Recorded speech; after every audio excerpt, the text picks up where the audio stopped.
Hello everyone, now I will show you how to set up your NETGEAR router, WNDR3400. And before I start, I want to remind you that if my video will help you, please support my work. Half of all donations I send to animal shelters. All details are in the description down below. So, the first step is to power on the router. Take the power adapter. Connect one end of the power adapter to a wall socket and the other end to the router.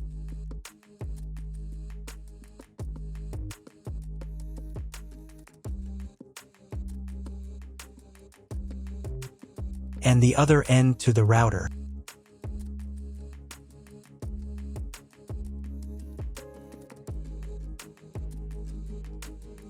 Then press the power button. Once it's on, an indicator will light up. It may take a few minutes for it to completely turn on. Next, connect the cable from your broadband provider or from your modem to a special internet port. This port is often called WAN and is usually a different color. Each cable should be inserted until it clicks into place. Now you need to reset the router back to its factory settings. Press and hold the router's reset button for 10 seconds. Wait until the lights on the router start to flash. Sometimes, this button is located inside the router casing to prevent accidental presses. Use a thin object to push it down.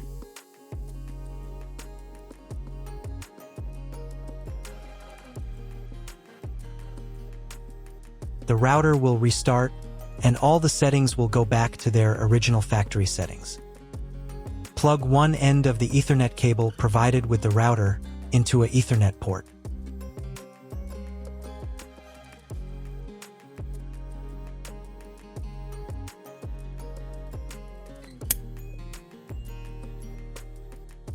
Plug the other end into your computer or laptop's Ethernet card. Please wait a few minutes for connection. Great, the router is now connected to your computer. Now you will need to set it up.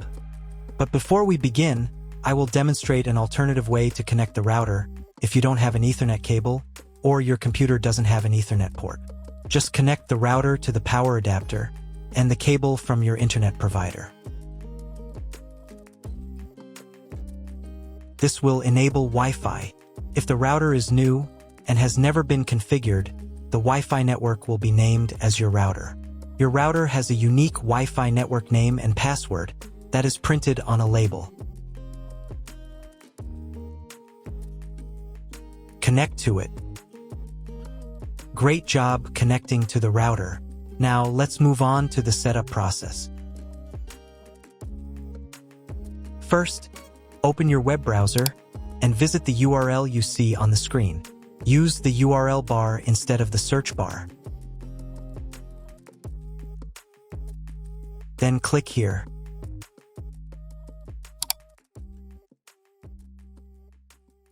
Read NETGEAR terms and conditions and click I agree button. Now you must select No, I want to configure the internet connection myself. And click Next button.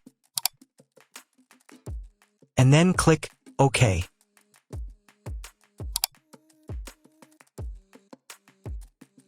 If your router settings do not look like mine, it means that your router has a different firmware. I made a video for every firmware type. You can find all the links in the description down below. So the first thing you need to do is set up a new password. The admin password is used to log in to your router's web interface. Pay attention to the password requirements. Write your new password in the first field and duplicate it in the second field. Then select 2 security questions and write answers for them. You need them just in case you need to reset the admin password in the future. Click Next. On the next page, you will find the information you need to connect to a Wi-Fi network. If you want, you can print them out. Click Next button.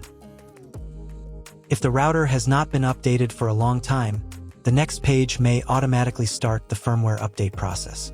I recommend updating the firmware if a newer version is available. It will take about 3 minutes for firmware update. Please do not turn off the power or press the reset button. If the new firmware is not available, just click OK. Then you will be redirected to the NETGEAR's website, where you can register your router. If you want to, you can do it. I'm not going to do that, so I'm just going to close this window. Log in to the router's web interface again if you were logged out of it. Enter the standard username admin and password that you created a few minutes ago. Press Sign In button. In the top right corner, you can change the language of the router's website interface. To get the internet, go to Advanced.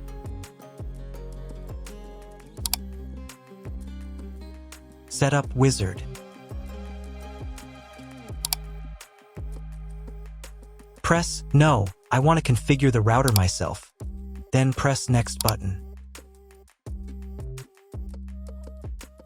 On the next page, select the internet settings. In most cases, there are two options: connection with and without a login. Almost always, your internet connection will not require a login. All the information you need is in your internet provider's contract. If your internet connection does not require login or you do not know whether it does, select No. Leave account name and domain name unchanged.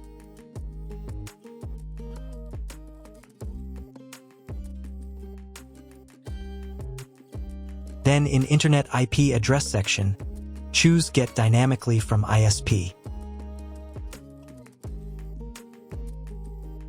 In the DNS section, select Get Automatically from ISP as well.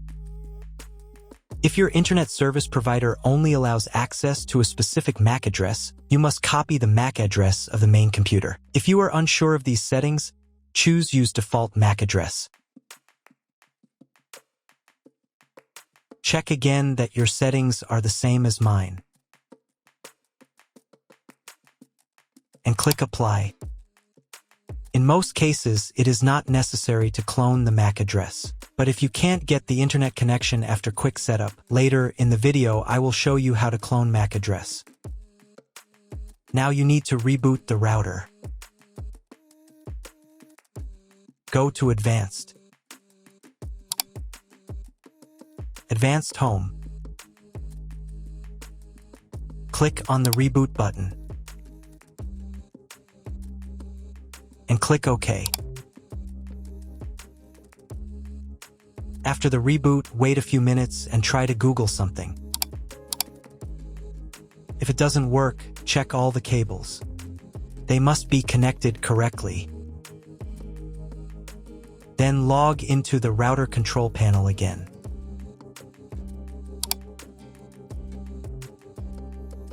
Go to Basic, Internet, and choose Use Computer MAC Address.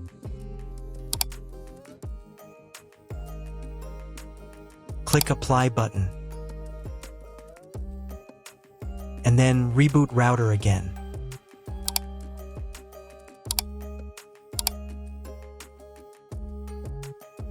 After a few minutes, check your internet connection. That's all. If my video was useful, please support my work. I send half of all donations to animal shelters. All the details are in the description below.